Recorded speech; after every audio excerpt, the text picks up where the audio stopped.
네, 오늘부터 이제 나훔서를 보게 됐습니다. 나훔은 3장으로 돼 있고 전체적으로 내용이 그렇게 길지 않습니다. 다 따져봐도 한 40몇 절 그 정도 되는 짤막한 글인데 니느웨에 대한 경고의 말씀. 그럼 니느웨 하면 생각나는 게 또 있죠. 앞에서 읽었던 요나서. 요나도 니느웨 성에 대한 가서 멸망을 니느웨 성에 가서 메시지를 전해라 했는데 그게 싫어서 그거 하고 싶지 않아서 도망친 그런 이야기. 그런데 오늘도 똑같이 이 나훔도 니느웨 성에 대한 멸망을 예고하는 그런 메시지예요. 어쩌면 요나가 가서 외쳐야 할 말이 이 말이었는지도 모르겠습니다. 니느웨 성에 대한 멸망을 가서 멸망에 대한 예언. 그런데 이것은 니느웨 성 사람들한테 들으라고 하는 말이 아니라 유다 백성들에게 들으라고 하는 말이에요. 그러니까 그 말을 들으면 유다 백성은 위로가 되겠죠. 요나 같은 사람한테 야, 너희들의 원수 저 니느웨 성 내가 그들을 심판해서 멸하겠다라고 한다면 아이고 하나님 감사합니다. 정말 감사합니다. 좀 그렇게 좀 해주셨으면 좋겠습니다 하는 그런 마음이 들잖아요. 그러니까 그게 위로가 되는 거예요. 그러고 보니까 나훔이라는 이름의 뜻은 위로자라는 뜻을 갖고 있습니다. 하나님께서 아마 유다 백성을, 유대인들을 위로하기 위해서 이와 같은 메시지를 주는 거예요. 그래서 전체적인 나훔의 주제는 둘이에요. 이스라엘을 멸망시키고 괴롭혔던 니느웨 성의 멸망, 그리고 바로 유대인의 구원, 회복과 구원에 대한 메시지, 이 두 가지의 주제를 다루고 있습니다. 나훔이라는 사람은 어떤 사람인가에 대해서 제대로 나타나 있지 않습니다. 다만 엘고스 사람 나훔이다라고 그렇게 얘기하는데 엘고스가 어느 지명인지도 다른 데 언급이 되어 있지 않기 때문에 어딘지도 잘 모릅니다. 그러니까 이 사람이 유다, 남왕국 유다의 사람들을 향해서 이 메시지를 주었기 때문에 유다 쪽 사람일 것이다 라고 해서 예루살렘 근처 어느 지형, 어느 지점, 앞에서 미가 같은 거 모레셋 사람이라고 그렇게 얘기했는데 모레셋도 그런 어떤 지명, 그런 곳입니다. 그렇게 생각할 수 있고요. 그리고 이 나훔과 관련된 성경의 용어가 딱 하나 나오는데 신약 성경에 보면 한 지명이 나와요. 갈릴리 지역의 가버나움이라고 들어보셨죠? 가버나움. 예. 나훔이 들어가요. 근데 가버가 들어가면 나훔의 마을 이런 뜻이에요. 나훔의 마을. 그래서 거기가 나훔이 엘고스가 아닐까라고 그렇게 또 말하기도 하는데 정확하지가 않습니다. 왜냐하면 지금 이 시대적으로 아수르 제국이 크게 이렇게 전성기에 해당이 되고 있고 그 시대라고 한다면 이스라엘은 남왕국과 북왕국이 이렇게 나누어져 있다라는 거고 이 나훔이 지금 전체적으로 이 나훔서에서 말하고 있는 대상은 유대인, 남왕국 유다 사람이기 때문에 그럼 북왕국 사람이어야 되는데 이런 것이 이제 맞지 않아서 근데 어느 곳에 있는 거 그렇게 중요하지 않습니다. 그는 엘고스 사람 나훔이었고 나훔이라는 이름의 뜻은 위로자. 하나님 백성을 좀 쓰다듬어주고 위로해주고 힘내라. 내가 너와 함께하고 있다. 용기를 내라. 내가 너를 구원하겠다 하는 그런 메시지를 주고 계시기 때문에 오늘 또 우리는 이 나훔서를 통해서 하나님이 우리를 사랑하시고 우리를 위로하시고 또 우리에게 용기를 주시고 힘을 주셔서 험한 세상 또 정말 춥고 정말 냉랭한 이런 세상 속에서도 하나님의 따뜻한 사랑의 손길로 인해서 여러분들이 마음이 좀 너그러워지고 따뜻해지고 더 푸근해지고 또 미래에 대한 희망을 갖고 살아가는 그런 은혜가 있기를 바랍니다. 묵시라는 단어는 하존이라는 히브리어로서 환상을 보다 이런 뜻입니다. 근데 환상이라고 보면 우리가 막 헛것을 이렇게 본다라는 말이 아니라 마음속에 좀 어떤 딱 이렇게 봤을 때 이렇게 정신분열처럼 뭐가 막 보이는 이런 것보다도 우리가 우리 마음속에 내면에 어떤 것들이 이렇게 느껴지고 깨달아지고 하는데 뭔가가 보이는 거예요. 그것이 보통 우리가 이렇게 수박 겉핥기식으로 얄팍하게 기도를 하거나 얄팍하게 성경을 읽거나 그냥 지나치듯이 이렇게 기도나 예배나 성경을 보면 그게 좀 잘 안 돼요. 그러나 그럴 때도 가끔 하나님이 그런 은혜를 주실 때가 있죠. 그런데 이런 시대의 사람들은 TV를 볼 일이 있습니까? 핸드폰을 쳐다볼 일이 있습니까? 영화를 볼 일이 있습니까?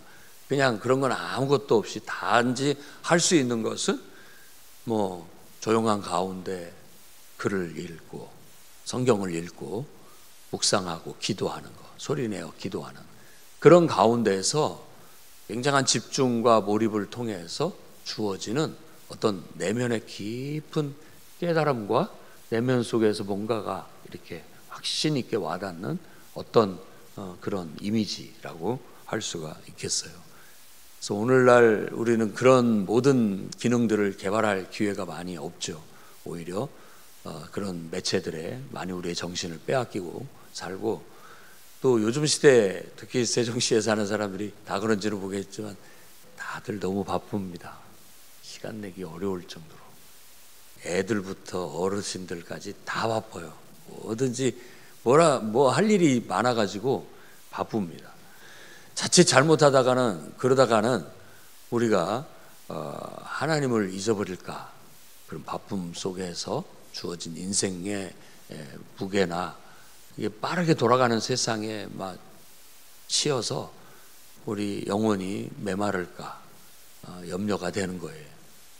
브레이크를 걸고 주님이 일주일에 한 번은 쉬어라 라고 하는 그 말의 취지를 우리가 알아야 됩니다.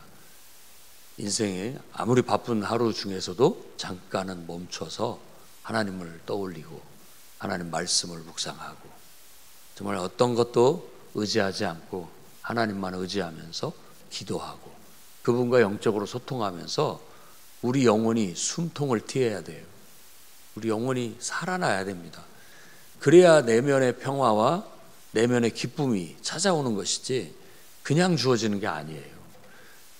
이 빠르게 변화하는 세상 속에서 많은 사람들이 영적으로 지쳐있고 메말라 있어요. 근데 자기가 모르죠. 근데 어느 날 알 때가 있습니다.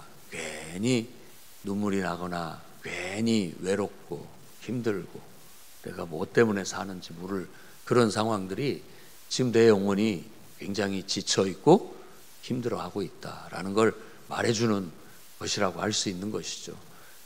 그런 것은 하나님에 대한 갈망이 내 영혼에 있다라고 봐야 됩니다. 그래야 주님 앞에 가서 우리가 찬송도 하고 은혜도 받고 또 말씀도 막 채우고 말씀에서 은혜 받고 또 기도하면서 하나님의 은혜를 또 경험하고 이렇게 될 때 이런 묵시가 주어질 수 있다라고 볼 수 있는 것이죠. 그래서 오늘날은 옛날에는 이런 특정의 몇몇 사람들을 언급하고 있지만 이제 예수 그리스도를 믿는 이 시대에는 다 모두가 성령의 충만함을 받고 왕같은 제사장들처럼 누구나 다 선지자 될 수 있고 누구나 다 그런 제사장같이 하나님의 은혜를 경험할 수 있는 시대예요. 물 붓듯이 부어준다고 했고 남종과 여종에게 내가 모두에게 다 부어줄 거라고 예언한 그 말씀이 임했으니까 예수 그리스도를 믿는 믿음 안에서 누구나 다 성령의 충만함을 받을 수 있습니다. 그래서 은혜를 받고 좀 영적인 삶을 살기를 바랍니다.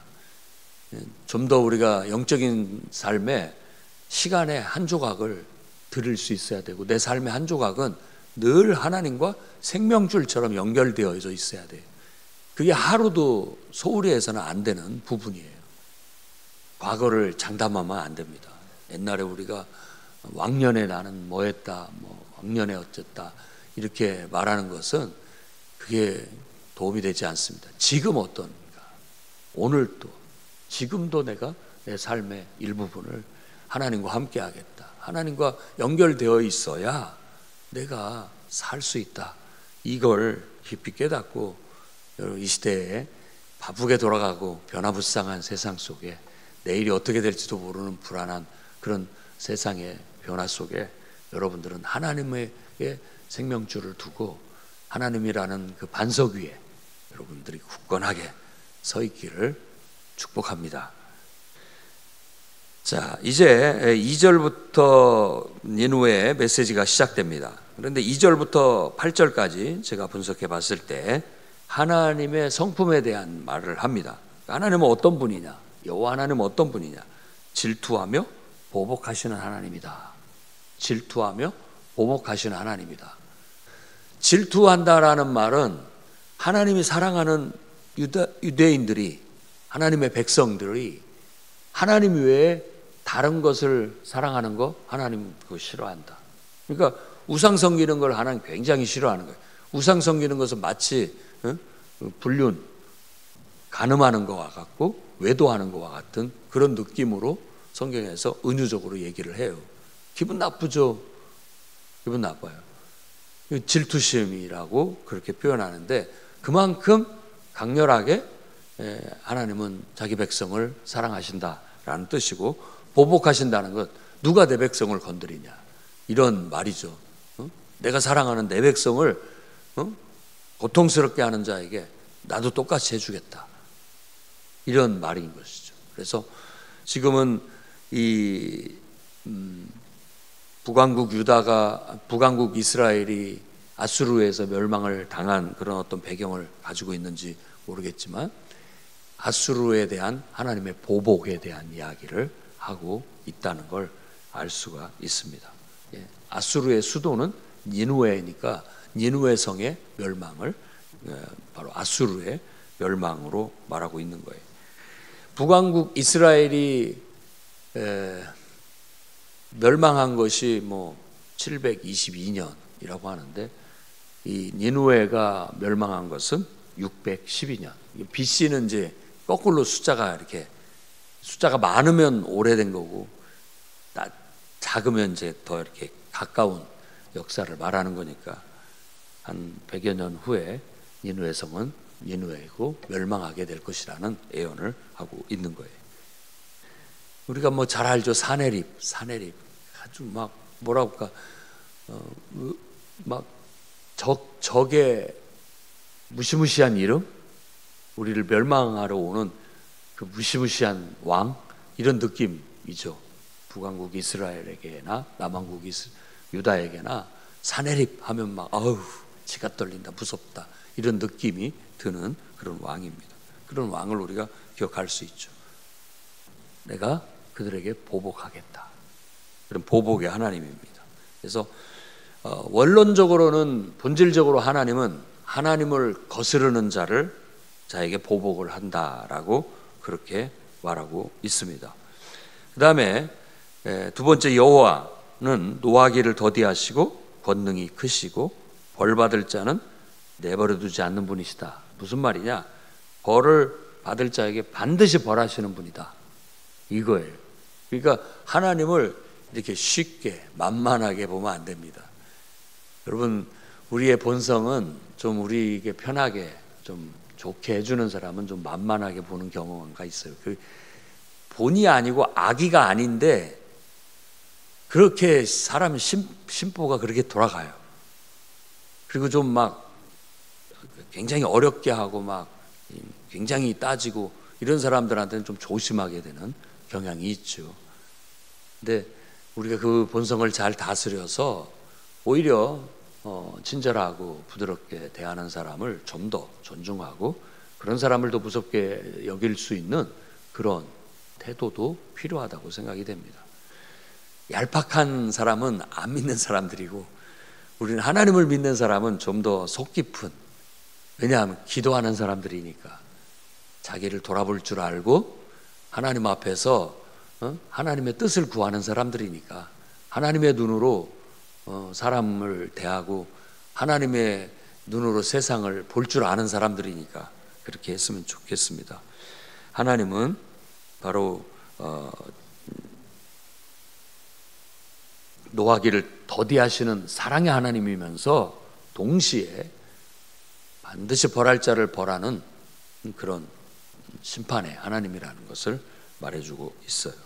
그러니까 이스라엘 백성들이 알고 있는 하나님에 대해서 이렇게 열거하고 있고 그 하나님에 대해서 다시 일깨워주고 있는 거죠. 누가 등이 그의 진노 앞에서 그 분노를 피할 수 있겠느냐. 피할 자가 아무도 없다. 그래서 하나님의 강력한 주권, 하나님의 그 주권 앞에 누구도 인간은 어떻게 할 수 없다라는 것을 말해주고 있는 거죠.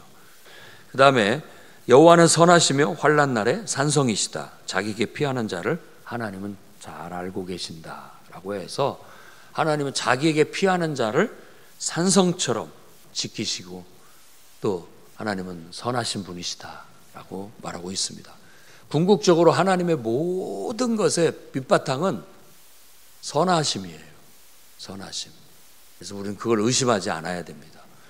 하나님이 우리에게 벌하실 때에도 우리에게 어떤 재앙이 임할 때에도 본질적으로 하나님은 그 모든 방향성이 하나님의 선하심 속에 있고 하나님의 사랑에 있다는 걸 의심하지 않아야 됩니다. 다 하나님의 어떤 뜻과 계획이 있기 때문에 그와 같이 하시는 것이다 라고 긍정하고 주님에 대한 신뢰를 잃지 않고 우리가 하나님을 그 큰 뜻을 다 이해할 수 없고 품을 수 없어 받아들이기는 거북스럽고 어렵지만 그래도 하나님의 뜻대로 하나님의 뜻 앞에서 우리는 우리 할 역할 주님의 뜻과 계획에 동참하고 그걸 지지하고 그걸 믿고 그분과 동행하는 이 일들만은 변함없이 우리도 주님을 섬겨 나가야 되겠다라는 겁니다.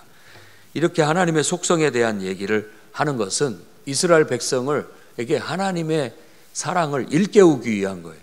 하나님이 너희들을 얼마나 사랑하시는지 알아라.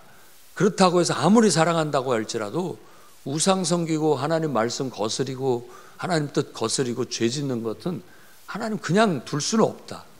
그것은 벌하실 수밖에 없는 거다. 어쩌면 그래서 너희가 지금 벌을 받았다.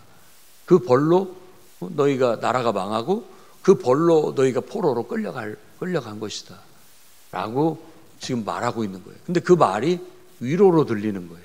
위로로. 그렇구나. 우리가 이런 죄를 지었기 때문에 빨리 우리가 돌이키자. 그러면 하나님이 다시 우리를 회복시켜 주실 것이다. 다시 하나님은 이전보다도 더 우리를 더 낫게 만들어 주실 것이다 라는 그런 말씀을 우리가 듣게 되는 것이죠. 그래서 이제 9절에서부터 이제 15절까지 쭉 얘기도 이제 하나님의 주권과 그것을 통해서 아수르에 대한 멸망을 예언하고 있습니다. 너희는 여호와에 대하여 무엇을 꾀하느냐라고 말하면서 너희라고 하는데 이 너희는 니느웨, 아수르 사람을 말하기도 하고 또 세상 일반적으로는 세상 모든 사람들을 말하는 거죠. 도대체 너는 뭘 꾀하느냐? 무슨 의도로 뭘 하고 있느냐라고 말하는 거예요. 그런데 여기에서 지금 말하는 것은 너희가 왜 인생들은 악을 꾀하느냐? 이 악이라는 것은 하나님의 뜻과 계획과 목적에 맞지 않게 곁길로 가는 걸 악이라고 말합니다. 세상에서 말하는 악은 다른 의미겠지만 성경에서 말하는 악은 하나님의 창조주 하나님의 목적과 계획에 빗나가는 걸 악이라고 그래요. 죄라고 하고. 우리도 보통 잘못됐다 이 말이죠. 빗나갔다 이런 말이에요. 계속 하나님의 뜻을 맞추려고 하고 하나님의 뜻을 추구해 나가야 할 인간이 그것을 그 목표를 그 바라봐야 될 초점을 잃어버리고 장구방 엉뚱한 데로 가는 거예요. 어디로 가는지도 모르게 가는 거예요. 그것을 바라보고 너희들이 인생들이 꾀하는 게 도대체 뭐냐. 결국 내가 그 악을 꾀하는 모든 것들을 완전히 멸할 건데 다시는 그 악이 재발되지 않을 것이다. 지금 그렇게 말하는 거예요. 그래서 다시 재난이 없을 것이다 라는 말은 한 번 딱 심판함으로써 두 번 다시 그 일은 다시 반복되지 않을 것이다, 이렇게 말하는 거죠. 그렇게 되면 좋겠습니다. 우리의 악들이 한 번 딱 잘라내버리면 더 이상 자라지 않고 나오지 않았으면 좋겠어요. 언젠가 하나님은 온 세상을 심판하셔서 이 땅의 악과 저주를 한 번에 다 걷어내실 때가 오게 될 거예요. 그러면은 더 이상 이제 세상에는 악이 없이 정말 하나님의 선하심과 하나님의 그 사랑이 지배하는 우리가 말하는 천국이 이루어지게 될 줄로 믿습니다. 어떤 사람은 자꾸 악을 꾀하면서 다른 사람한테 악을 권해요. 세상이 그렇게 돌아가고 있다라는 거, 니느웨도 지금 그렇게 모든 사람들이 그렇게 돌아가고 있다라는 거, 심지어는 하나님을 믿는 백성들 속에서도 하나님에 대한 신앙이 약해지고 하나님을 의지하고 하나님 뜻대로 동행하는 그 초점이 약해지게 되면 똑같아요. 나도 빗나가서 악을 행하면서 다른 사람한테도 그렇게 권유하게 되는 거예요. 그래서 악이 이렇게 영향을 미쳐서 파급되는 것을 말해주고 있어요. 이런 일이 없도록 우리가 기도로 또 하나님 말씀으로 우리 안에 있는 죄성을 다스려야 되겠습니다. 이 땅에 사는 동안에 육신을 갖고 지금의 이 육신을 가지고 사는 동안에는 이 하나님이 내리신 어떤 저주, 이것에 벗어날 수 없어요. 다만 이것을 이길 수 있는 것은 늘 하나님을 우리가 찾고 각성하면서 하나님의 성령의 충만함을 받고 나를 다스리는 것 외에는 방법이 없습니다. 그러니까 우리 머리 깎으면 다시 자라나잖아요.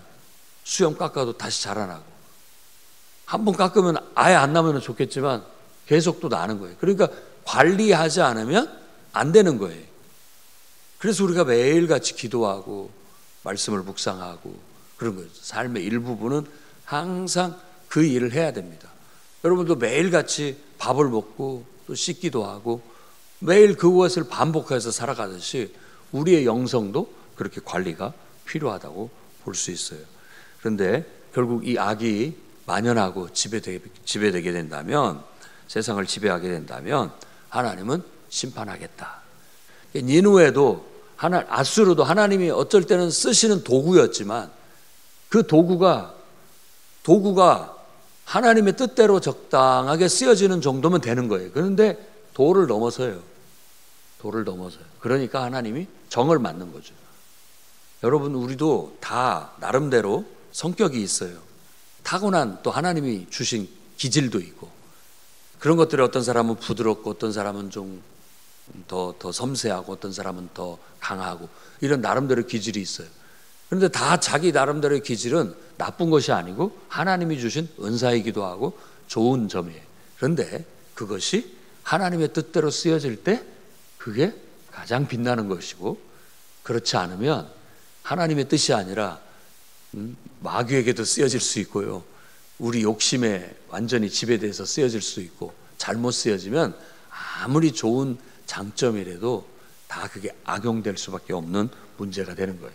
그래서 아수르도 하나님의 백성을 심판하시기 위한 매로 쓰셨지만 도가 넘어서 가지고 결국은 그들의 악을 내가 심판하고 보복하겠다. 그러면서 이스라엘 백성을 위로하는 거예요. 내가 전에 너를 괴롭혔으나 다시는 너를 괴롭게 하지 않겠다. 네게 지운 멍에를 깨뜨리고 결박을 끊어내겠다. 13절에 그렇게 얘기합니다.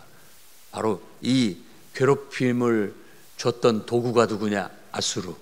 이제는 내가 그들을 멸하고 심판해서 내가 너희를 괴롭히지 않겠다, 위로하겠다.